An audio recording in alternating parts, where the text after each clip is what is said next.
Hello les gourmands, je suis à l'îlot de la Méno, mon maraîcher préféré au cœur de Strasbourg. Et aujourd'hui, je vous emmène à la récolte d'un produit que j'admire, que j'adule, que j'adore. Je vous parle bien sûr de l'asperge d'Alsace. Suivez-moi.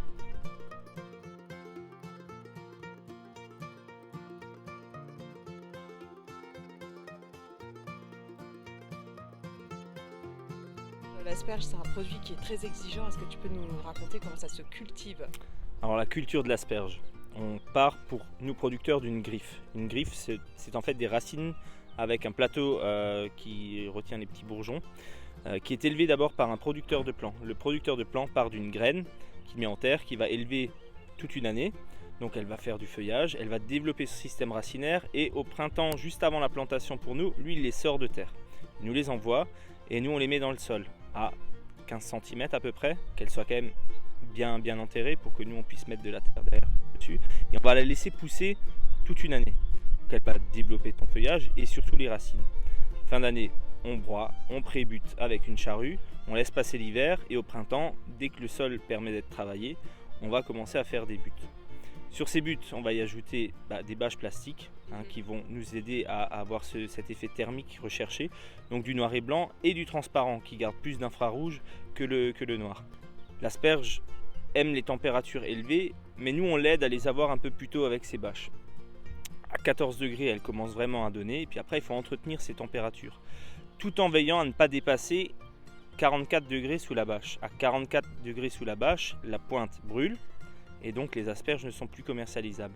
Donc à nous de jouer aussi avec des sondes qu'on a dans les buttes qui nous disent aujourd'hui il faut tourner les bâches, il faut enlever le transparent, il faut tourner sur blanc et ainsi nous on peut gérer les pics et gérer la qualité de l'asperge. D'accord. Et quand est-ce qu'on sait que c'est le bon moment de la récolter? Quand elle est là. D'accord. Une asperge qui pointe, c'est une asperge qu'on doit prendre, sinon elle va changer de couleur, elle va commencer par rosir sous les bâches ou verdir à la lumière. Donc nous le travail c'est tous les jours ou tous les 2 jours en fonction de la pousse, de passer, de récolter ce qui est. Et comment on fait? C'est quoi le processus pour la retirer du sol sans l'abîmer? Il suffit de prendre une gouge, d'ouvrir délicatement autour de l'asperge, et puis de planter la gouge le long de l'asperge tout en veillant à ne pas blesser les asperges suivantes qui sont encore dans le sol. De piquer, de couper et de les sortir délicatement avec 2 doigts et de les mettre dans une caisse. Ça a l'air facile comme ça quand tu le dis, mais c'est quand même technique. Et donc pour les nettoyer, comment on fait?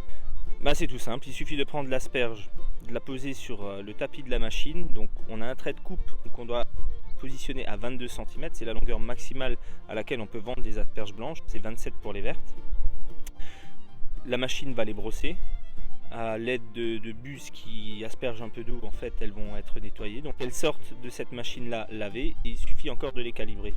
Pour les calibrer, c'est tout simple. On a 3 calibres qu'on utilise couramment pour la catégorie 1. Donc 12-16, c'est les plus petites, 16-22 les moyennes, 22-28 les plus grosses.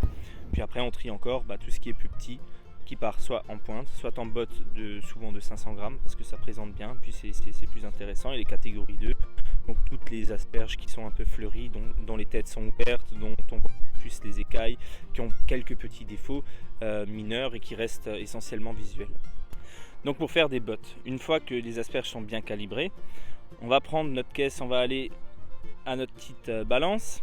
On a, comme tu le vois, un petit fer à cheval, enfin 2 petits fers à cheval qui nous permettent de poser les asperges dessus, de bien les contenir. Une fois qu'on a 1 kilo, on met un élastique devant, un élastique derrière, une petite étiquette et c'est parti. Ok. Et l'étiquette, elle mentionne quoi? Alors l'étiquette, elle mentionne le producteur, notre appartenance à l'association pour la promotion de l'asperge d'Alsace, c'est très important, sous cahier des charges contrôlé, le calibre, le code barre et les informations essentielles.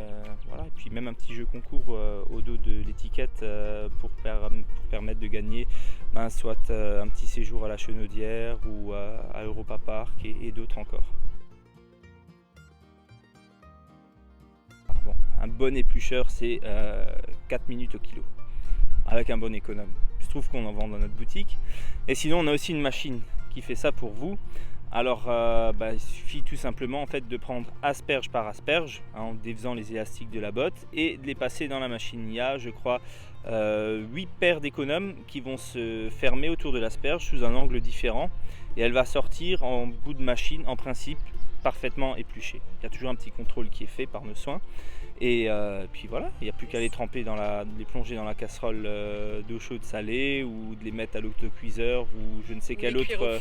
Ou les cuire au four, à ce qui paraît, c'est très bon, tu m'apprendras, Leïla. Et puis voilà. Parfait, merci beaucoup Geoffrey.